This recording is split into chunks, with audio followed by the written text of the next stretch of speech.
তবে আমার কাছে সেই সিঁদুর একটা খেলা। সেই খেলা আমি খেলেছি আপনার ছেলেকে বরবাদ করবার জন্য। তুই কি করে বুঝবি সিঁদুরের মূল্য?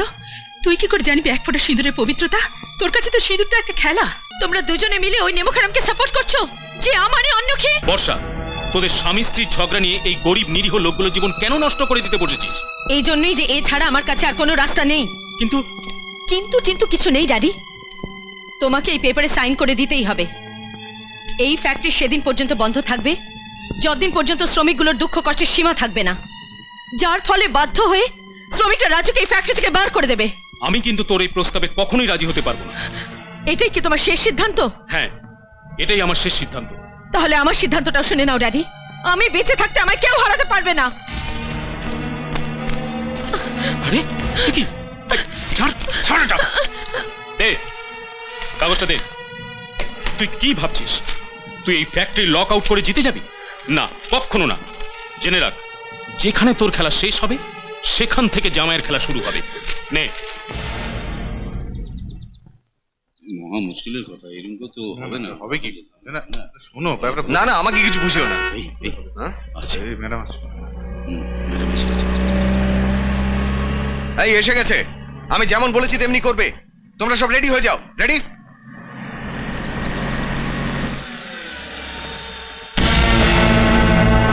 বর্ষা দাস, বর্ষা দাস।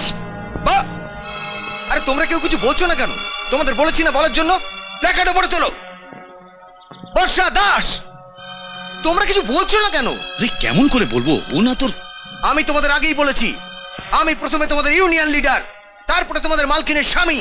বলো বর্ষা দাস মুর্দাবাদ, বর্ষা দাস মুর্দাবাদ, বর্ষা দাস মুর্দাবাদ, বর্ষা দাস, বর্ষা দাস, বর্ষা দাস। চলো বর্ষা দাস, বর্ষা দাস, বর্ষা দাস, বর্ষা দাস, বর্ষা দাস, বর্ষা দাস, বর্ষা দাস মুর্দাবাদ, বর্ষা দাস, বর্ষা দাস। এই মুর্দাবাদ আর হায় হায় ডাক তুই শুনতে পাচ্ছিস শান্তি? ওয়ার্কাররা সব বাড়ির সামনে অনশনে বসে গেছে। আর এই অনশন সহজে ওঠার মতো নয়।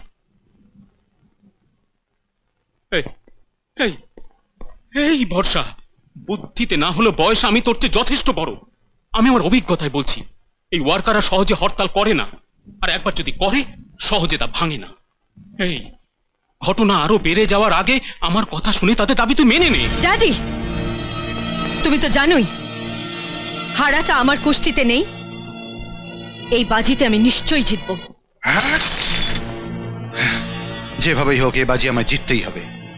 মেয়েটা আমায় যে অপমান করেছে তার সুদে আসলে হিসেব নিকেশ আমি করবই। ওরই জন্য আমার জীবনে প্রথমবার জেল যেতে হয়েছে। জেল। তাই ওকে বরবাদ না করা পর্যন্ত আমি শান্তিতে বাঁচতে পারবো না। রাইট। ও আরে বাপু, হরিদাস বলেছেন যতই বলো ভাগবত চোরে না শোনে কথামৃত। ধীরেন ভাই এত কষ্ট করে তোমার জেল থেকে মুক্ত করে এনেছে, আবার জেল যাবার ইচ্ছে হচ্ছে? উকুন মাথায় সুশ্রী দেওয়ার মতো আইডিয়াগুলো কিলবিল করছে। একটা ছাড়বো? কিচ্ছু আইডিয়া ফাইডিয়া নয়, প্রতিশোধ নেবার জন্য এটাই হচ্ছে ঠিক মৌকা। হ্যাঁ, এখন বর্ষা রাজুর ভেতরে ঝগড়া খুব জোর কদমে চলছে। স্বামী স্ত্রীর এই ঝগড়ার সুযোগে আমাদের ফায়দা উঠিয়ে নিতে হবে।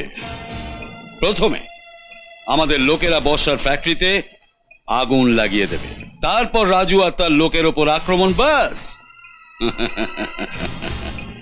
বর্ষা ভাববে শ্রমিকগুলো রেগে গিয়ে ফ্যাক্টরিতে আগুন লাগিয়ে দিয়েছে, আর রাজু ভাববে এটা বর্ষার একটা চাল। জমে গেল ধীরেন। এবার গর্ভে প্রসবিবে, যাদব বংশ নাশ হবে। আর তারপর রাজু দাস বর্ষা চট্টরায় থেকে সরে যাবে। তারপর বর্ষাকে সাহায্য করার মতো আর কেউ থাকবে না। হ্যাঁ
রাজু রাজু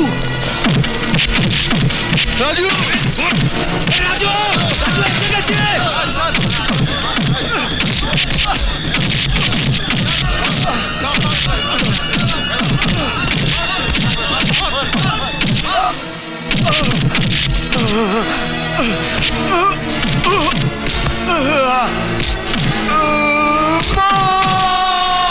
রাজু,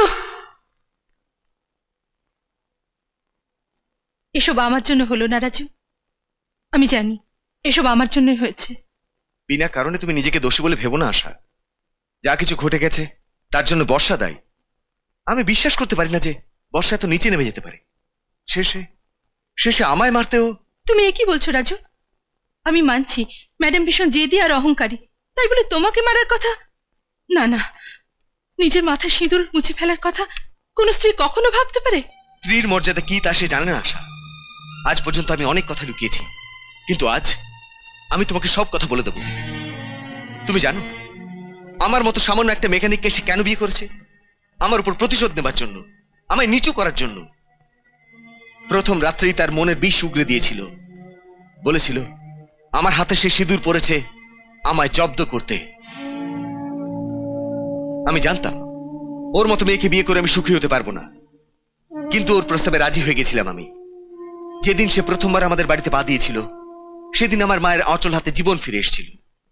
আমার মা তাকে কথা দিয়েছিল, আর আমিও চাইনি আমার মায়ের কথা মূল্যহীন হয়ে যাক। আমি চাইলে তাকে মেরে মেরে তার সমস্ত অহংকার ভেঙে দিতে পারি। যে মুহূর্তে চাইবো তার টুটি ধরে আমি তাকে বাড়িতে নিয়ে আসতে পারি। কিন্তু আজ অব্দি আমি সমস্ত কিছু সহ্য করছি কেন জানো? যেদিন আমার মা জানবে স্বামী স্ত্রী হয়েও আমাদের ভেতর কোনো সম্পর্ক নেই, তখন সে একদম ভেঙে পড়বে আশা। আমার মা আমাকে ভীষণ ভালোবাসে। সে যেদিন সত্যিটা জেনে যাবে সে দুঃখ সে সইতে পারবে না। সে মরে যাবে আশা, সে মরে যাবে। বৌমা, বৌমা, আপনি হঠাৎ এখানে কেন? আমি আমার কৃতকর্মের জন্য ক্ষমা চাইতে এসেছি বৌমা। আমার ভুলের শাস্তি আমার ছেলেকে দিও না। আমি আজ এমন একটা সত্যের সন্ধান পেয়েছি যা আমাকে আমার ছেলের কাছে দোষী করে দিয়েছে। আমি শুনেছি স্বামী স্ত্রী হয়েও তোমাদের দুজনের ভেতর কোনো সম্পর্ক নেই। ঠিকই শুনেছেন আপনি। আমরা দুজন একসাথে রয়েছি নিশ্চয়ই, কিন্তু আমার ছোঁবার অধিকার আমি তাকে দিইনি। আমি এই ভেবে তোমাদের বিয়েতে রাজি হয়েছিলাম যে বিয়ের পর আমার ছেলে তোমার সঙ্গে সুখে থাকবে।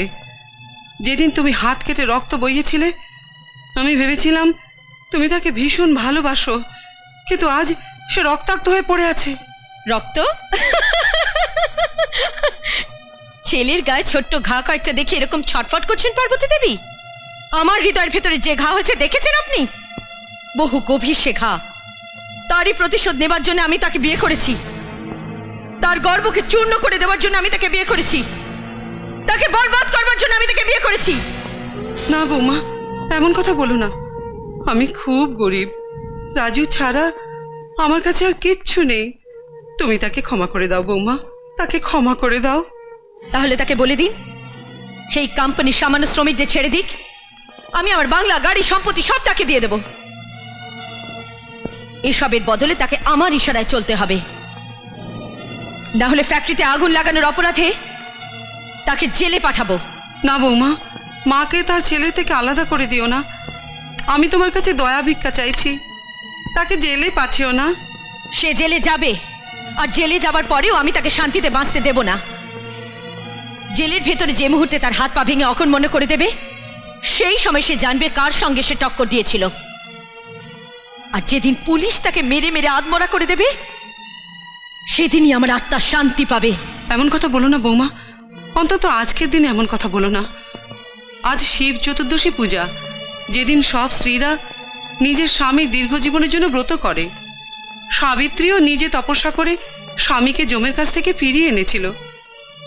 আর আজকের মতো দিনে তুমি তোমার স্বামীর অমঙ্গল চিন্তা করছো? আমি সেই স্ত্রীদের মতো মূর্খ নই যে স্বামীর আয়ু বাড়ানোর জন্য ব্রত করব। আর তাছাড়া আমি যখন আপনার ছেলেকে নিজের স্বামী বলে মানি না, তখন আমার থেকে প্রতিভক্তি আশা করেন কি করে?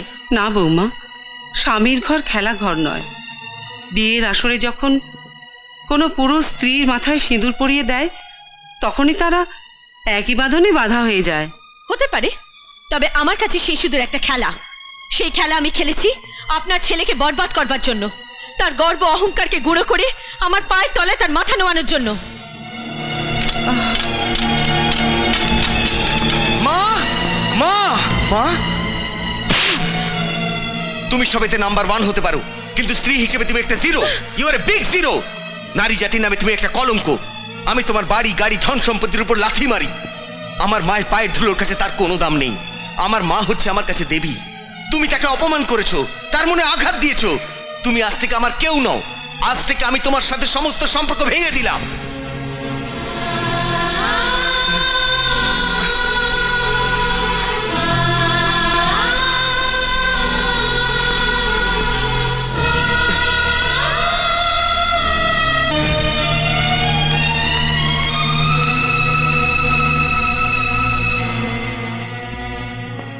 আমি সবসময় ভাবতাম তোর মতো একটা মেয়ের আমি মা হইনি কেন। আজ কিন্তু ভগবানকে ধন্যবাদ দিচ্ছি যে তোর মতো একটা মেয়ে তিনি আমার কোলে দেননি। পিসি, ড্যাডি শুনলে শুনলে ড্যাডি পিসিকে বললো। শান্তি সেই কথাই বলল যেটা আমি অনেকদিন বলতে চেয়েও পারিনি। ড্যাডি তুমিও, তোমরা দুজনে মিলে ওই নেমখারামকে সাপোর্ট করছো যে আমারই অন্যকে। বর্ষা, তুই এত বড় কথা বলতে পারলি? এটা কিন্তু তোর ভুল ধারণা। রাজু এই ঘরের থেকেও তোর কিছুই খাচ্ছিল না, বরং তোকে সে খাইয়েছিল। হতে পারিস তুই একটা বিরাট বড় লোকের মেয়ে, হতে পারিস তুই একটা 1 নম্বর ফ্যাক্টরির মালকিন, কিন্তু তুই ভুলে যাচ্ছিস যে তুই একজনের স্ত্রী, একজনের বউ। সেই পরিচয় ছাড়া তোর অস্তিত্ব কিছুই নেই। তুই কি করে বুঝবি সিঁদুরের মূল্য?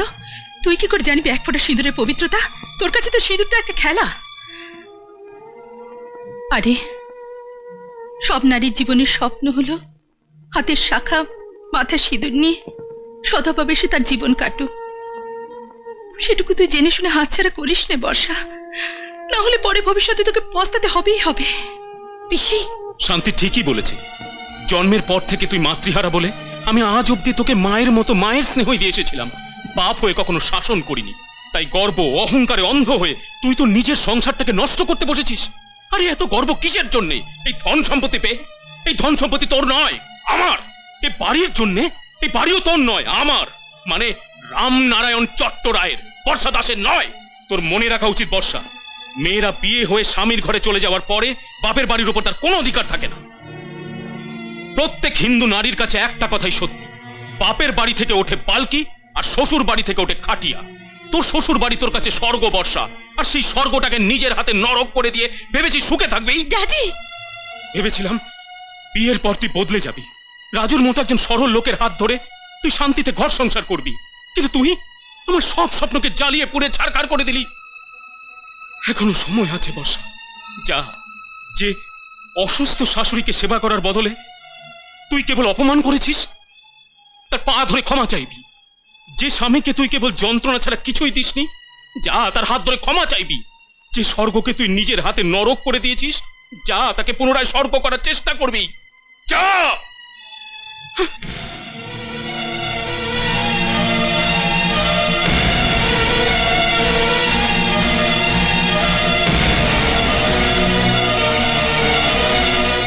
এরকম আরো অনেক সিনেমা দেখতে হলে ডাউনলোড করুন ক্লিক অ্যাপ।